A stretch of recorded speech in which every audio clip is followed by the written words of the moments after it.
Good morning, St. Francis, and good morning, people of God. It is Tuesday, the 18th day of March, 2025. It is Tuesday of the second week of Lent. It is the 10th day of the Lenten season.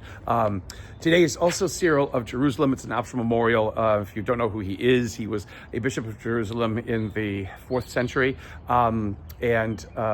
He may or may not have been instrumental in the evolution of the rites of initiation. Sometimes, again, there are some writings that were attributed to him originally that some people now doubt, and it goes back and forth. It could have been by somebody else, and they append his name because Cyril was a bit more famous. But his life was a bit struggling because he embraced an understanding of Christ as being not only divine, but also being God.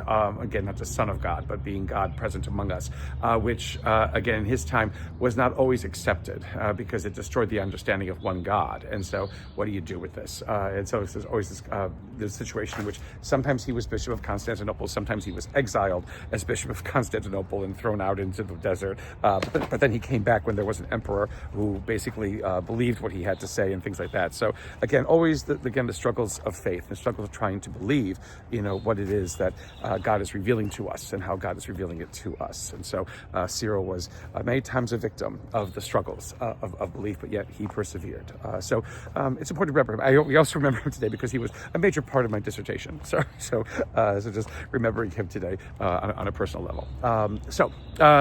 The readings for today, again, this day that stands in between these great feasts of St. Patrick and St. Joseph. St. Joseph being a little bit more important, but again, we'll just give it as it is.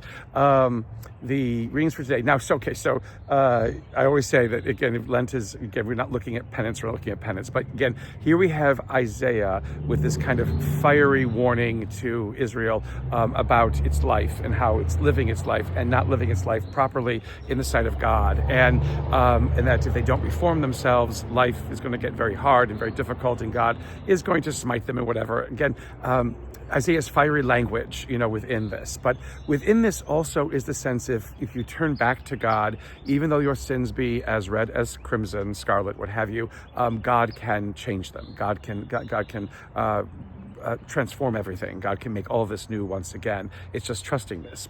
And again, Isaiah is writing at a very frustrating time in Israel.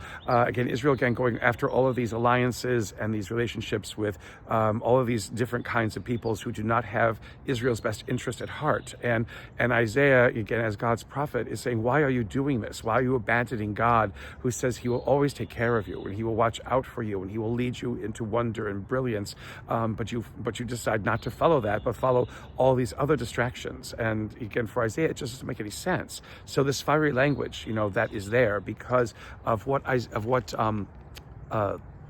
Israel is doing and not doing. It isn't because Israel is created evil. It isn't because Israel is created wrong. It isn't because Israel, again, of its nature, will always choose the bad and the negative. It's because Israel has lost its way.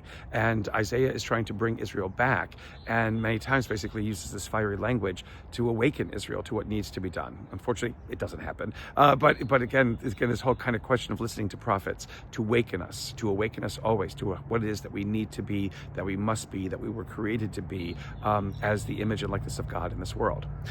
Compare that again with the reading from Matthew today, in which Jesus is basically telling his followers not to listen to the scribes and Pharisees. Again, it's like, or to listen to them but not follow their example. He creates this very strange scenario with who are the leaders, the religious, spiritual, leaders, maybe even political leaders of Israel at the time, that these Pharisees are not doing the right things. They only can give what the law says should be done, but don't do what they do because they act in arrogance, they act in egotism, they show off, they try to make people turn to them because they think of themselves as the only means to be able to access God, to have relationship with God. Again, this is where in the cautioning to the Pharisees, Jesus is actually asking people to wake up again, that you're not unintelligent people who cannot read the signs and who cannot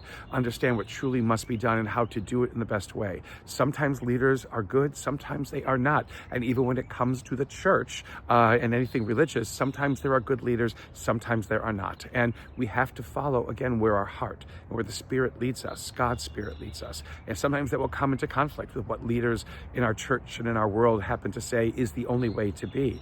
But again, through this passage in Matthew's Gospel, Jesus is telling the people, don't listen, to things that don't make sense. Don't listen to things that are just exercises in arrogance. Don't listen to things that are puffing other people up while bringing you down.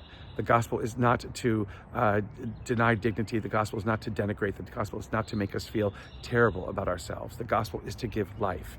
And anything that does not do that is not of the gospel.